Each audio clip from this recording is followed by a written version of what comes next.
আজকের এই স্পেশাল দিনে আমি আমার বাসায় কী রান্না করেছি তা আপনাদের সাথে ছোট্ট করে একটু শেয়ার করছি।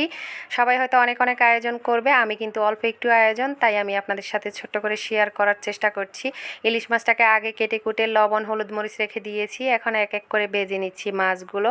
সবাই হয়তো বেগুন ভাজা করবে, বাট আমার বাসায় বেগুন নাই, তারপরে আবার এখন আনারও সময় নেই, কাঁকরোল ছিল তাই কাঁকরোলটাকে ভেজে নিচ্ছি আর কি। এটা কাঁকরোল ভাজিটাও কিন্তু ভালোই লাগে গরম ভাতের সাথে। এরপরে আমি ইলিশ মাছটাকে দো ভাজা করব, কড়া ভাজিটা আমার কাছে ভালো লাগে না আর কি, তাই আমি এটাকে একটু দো ভাজা করে নিব। এই যে পেঁয়াজ হলুদ লবণ মরিচ সব কিছু মশলা দিয়ে এগুলাকে কষিয়ে নিলাম, এরপরে একটু ফানিয়ে দিচ্ছি। ফানি দিয়ে এরপরে হচ্ছে একটু ফানিগুলো জাল হয়ে আসলে আমি এক এক করে মাছগুলো দিয়ে দিব। এরপরে হচ্ছে এই যে আমার ইলিশ মাছের দো ভাজাটা এত দেখতে সুন্দর হয়েছে, খেতেও মাসাল্লাহ অনেক মজা হয়েছে। আর সবাই হয়তো আলুর ভর্তা করবে, বাট আমি যেহেতু পান্তা খাবো না, আমি দুপুরে বা রাতে খাবো, তাই আমি ডালের বড়াটা করে নিছি। ডালের বড়াটাও কিন্তু সেই লাগে।